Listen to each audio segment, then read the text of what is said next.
In today's video, we're talking about Tyler Warren, tight end at a Penn State. What are his strengths and weaknesses? Where do we think he's utilized at the next level? What's his draft capital look like? And most importantly, how's he going to do for us in fantasy? Watch to the end of this video and you'll have a pretty good idea. So as far as height and weight are concerned, Tyler Warren's about 6'6", 261 pounds. That's great height and weight for a tight end at the next level. That's borderline elite measurables for sure. Now, as far as date of birth, we can't really find an accurate date of birth for some reason online. He's going anywhere from 22 to 25 years old, so we don't really have an accurate date of birth as of right now. Now, as far as the production's concerned, he has a really interesting profile. So, as a true freshman at Penn State, he had only 62 yards and a touchdown, which isn't very good. I know tight ends at Penn State don't really have that much production as freshmen. Now, as a sophomore, he had 123 yards and 3 touchdowns, so he stepped it up a little bit there.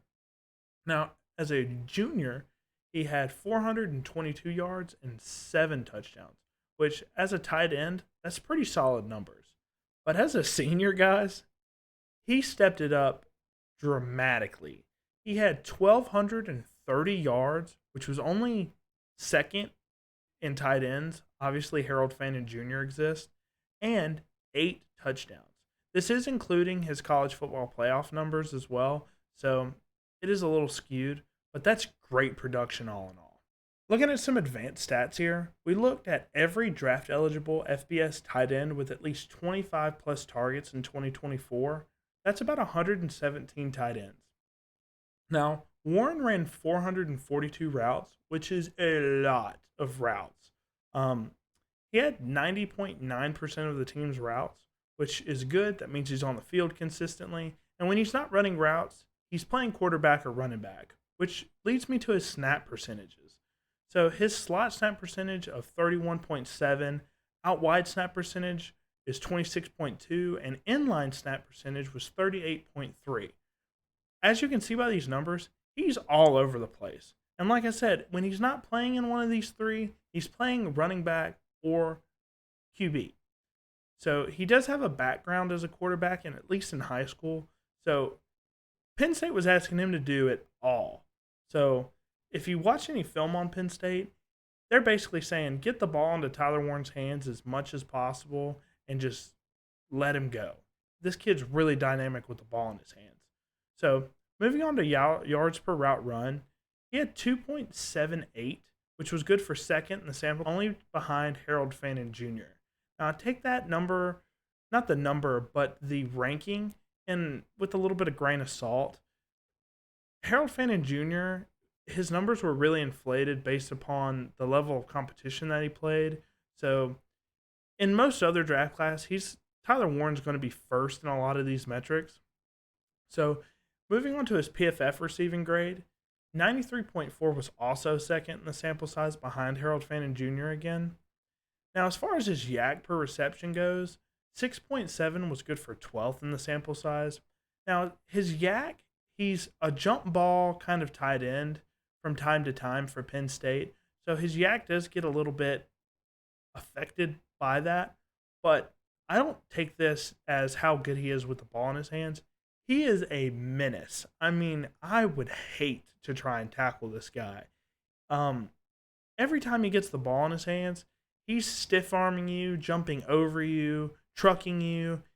I have no doubts about his run-after-catch ability, which we'll see in the grades later on. Now, as far as his missed tackles forced, 19 was good for second in the sample size. Like I just said, he's really good at shaking off tackles and trucking over people and just being extremely physical. I mean, it's ridiculous how physical this guy is. He uses his size to his advantage for sure. Now, his contested catch percentage is 61.9. Like I've said in other videos, the 50 to 55% range is the lowest threshold that we want as far as a jump ball receiver, and his is a little bit higher than that, 61.9. On ample volume as well. He had 21 situations. He brought down 16 of them. That's good. We don't really have a concern about his jump ball capabilities. Now, his targets and receptions and yards per game, You can see that he had 8.37 targets a game and 6.5 receptions per game, which is good. That means the majority of his targets resulted in completions. That is a big thing. So he's not just getting targeted and not getting any production out of it. That's a good thing. Now, as far as his yards per game, 76.87 per game seems a little low compared to the yards. That is because we're counting in his college football playoff games as well. So there's that. And that leads to the 8 touchdowns, which was only a half a touchdown per game. So, some more advanced stats for Tyler Warren, specifically versus man and zone. You're going to see a common theme here. So, PFF grade versus man, first in the sample size. Yards per route run versus man, first in the sample size. He's unbelievable in man coverage. I mean, he's getting open. You don't want to put just a man-to-man on this guy. He's going to make you look silly. Just with his physicality and his acceleration. It's kind of surprising how good his acceleration is. When we'll get to that in a minute. His PFF grade versus zone, second in the sample size. Yards per route run versus zone, fourth in the sample size. He's really good versus zone too. So how do you beat this guy? That's a really good question. He's elite as a receiver at the tight end position. So I think that's where he's going to be dangerous at the next level. It's just hard to stop this guy. He's got a good football IQ. He finds the soft spots and uses leverage and things like that to get open versus man. Now, one thing I did find surprising was his PFF grade on screens. 99.9 is one of the highest grades I've ever seen as far as PFF's concerned. Obviously, first in the sample size. I looked at it. He had 30 plus screen plays thrown to him, which that means he's getting a lot of yardage out of these screen plays, which isn't really surprising because he's so good with the ball in his hands. His PFF grade in slot was second in the sample size, only behind Harold Fannin Jr., who played a lot in the slot, and his first downs caught was 67, also behind Harold Fannin Jr. So with all these stats, we see he's an elite tight end with the ball in his hands. My favorite part of the video. So, like I said, Tyler Warren's a tight end out of Penn State. He's give or take 6'6", 261 pounds, and he is a senior. We love that size for our tight ends, so that's really good. And our evaluation of him is an early to mid first round pick. We think he's going to go around that 10 to 15 range, but could go in the top 10 if a team wants to take a flyer on him, kind of like how the Falcons did with Kyle Pitts a few years ago. Now, as a high comp, I gave him Jeremy Shockey. I see a lot of similarities in their games. I see that they're both super physical. They got that dog in them for sure.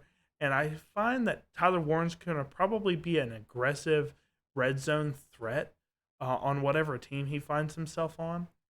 I have seen people comparing him to Rob Gronkowski, and I do like that comp. I just see that there's more similarities, in my opinion, to Jeremy Shockey, who was a great tight end, by the way. If you guys don't know about Jeremy Shockey, I'll definitely need to get your ball knowledge up. So, as far as a low comp, I gave him Jake Ferguson. So, something that I'm going to tell you guys is Tyler Warren, if you guys want to draft him, I think he's got a really safe floor. Jake Ferguson's one of those guys that's going to start in the NFL for a while, and he just hasn't had that consistent tight end one production for us. And I think that's what Tyler Warren's floor is. Now, as far as an official grade, we gave him an 80.5 out of 100. In the tight end grading scale, that's good for a great prospect. Now, as far as his short route grade, we gave him a 4.5 out of 5.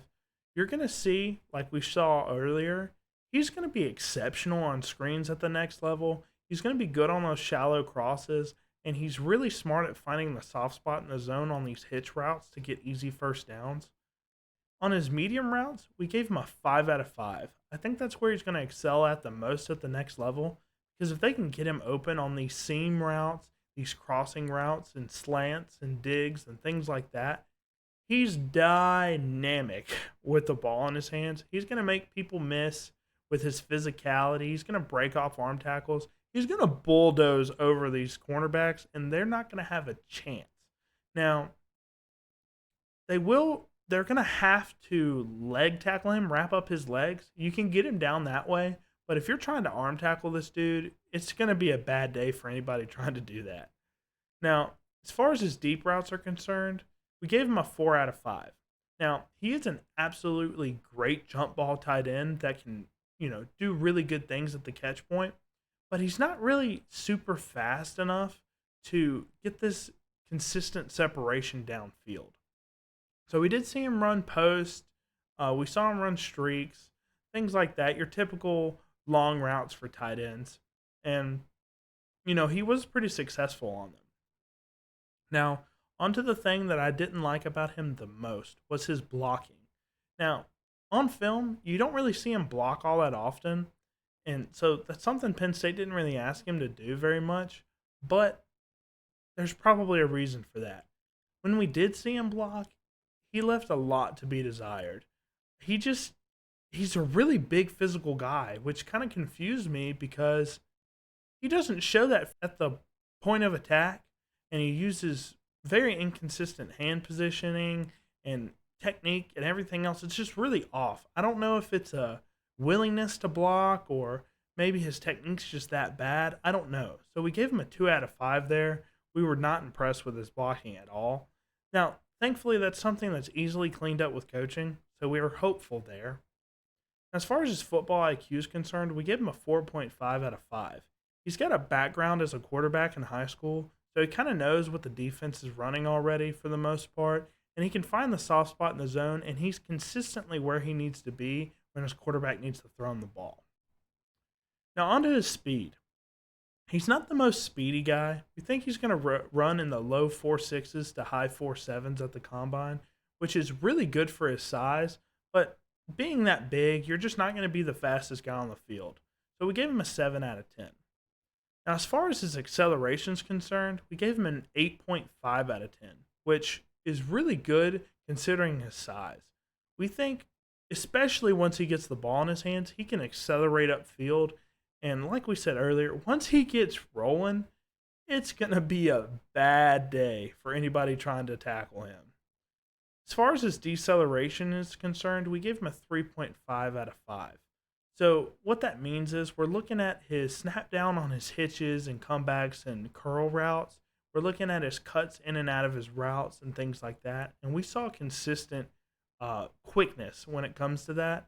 And he's able to stop and go from time to time, especially when people are trying to tackle him. He can kind of maneuver his way around tackles from time to time, which comes to his agility, which we also gave a 3.5 out of 5.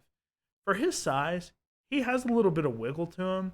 Now, he doesn't really use a juke move, I would say, but he can cut out of the way of tackles from time to time because you'll see these people, these defenders, just trying to cut him, like just doing these cut tackles to his knees and things like that, and he's able to dodge out of the way of those, which leads me to his change of direction, which we gave a 4 out of 5.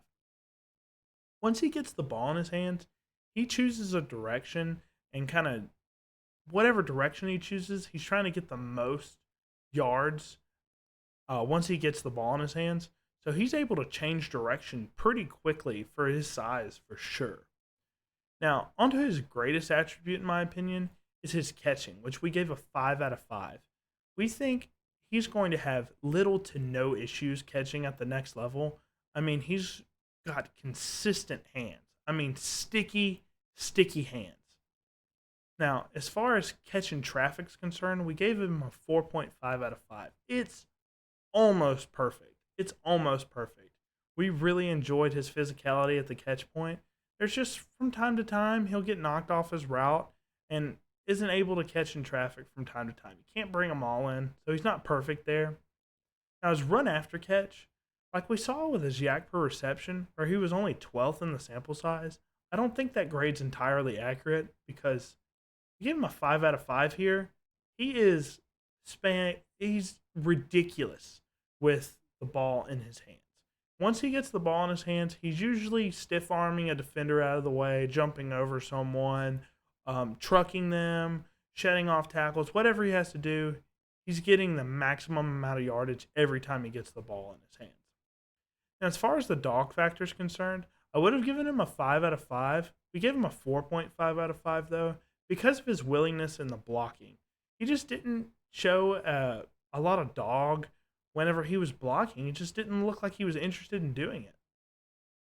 Now, as far as his analytics go, we saw that he really didn't produce until his junior season, and it wasn't crazy production as a junior. Now, as a senior, he did produce big. So we gave him a 5 out of 10 for his analytics, which we think's fair. Now, his projected draft capital, we gave him a 5 out of 5 because we think he's going to be a top 15 pick in the draft. So that's pretty obvious grade there. Now, as far as his XZ slot ability, we gave him a 5 out of 5. Now, I think he's one of the most versatile players I've ever seen coming out. I mean, the only thing he doesn't do is play defense. And I'm sure he'd be a good linebacker too if we needed him to be. So I would give him a 6 out of 5 if I could, because he's playing quarterback, running back, all of the different positions as far as a receiver can play. So 5 out of 5 is an obvious grade there. Now, my worries and limitations. I'm pretty sold on him as a prospect all around already. I just wish that the blocking was a little bit better. Now, I think he's going to have to clean it up at the next level, and we've seen plenty of tight ends come into the league that weren't the best blockers, especially running backs as well, that get that blocking stuff cleaned up with a couple of years in the league. So, all in all, I think he's an absolutely fantastic prospect. So, how does Tyler Warren stack up with the 2024 tight end class? Well, we ended up putting him in the range of that Ja'Tavion Sanders as far as his prospect grade goes, right below the Brock Bowers tier. Now, if he could clean up his blocking, that's what really hurt his grade. I mean, if he had better blocking, he'd be in the 83s and 84s maybe, which would be better than Ja'Tavion Sanders. We were really high on Ja'Tavion Sanders coming out. We think he's super athletic and super good with the ball in his hands. He just hadn't really had the opportunity as a rookie last year, and I think that he'll show up pretty big next year once they give him more opportunities in Carolina. Now, I do think Tyler Warren has a way higher ceiling than Ja'Tavion Sanders, but as of right now, he's just a little bit worse of a prospect than Ja'Tavion Sanders was coming out. So, but all in all, I think Tyler Warren's a really, really good prospect. Lastly, we want to give a special shout out to all of our Patreon members. Thank you to Big Hunt, SP, Mazshak, and Infamy MTG for supporting the channel. We really do appreciate it. Now, if you want to become a Patreon supporter yourself, you'll gain access to a lot of really cool things, like a private Discord server where we talk about fantasy football and real life football, private live streams, and we will even do custom videos per request. We've already done one on Isaac Garendo, and we're looking forward to do plenty more of those. So thank you guys for that. Also, if you want to, leave a like, comment, and subscribe if you're enjoying the content. We really do appreciate that as well. And again, we really hope you guys have a great day.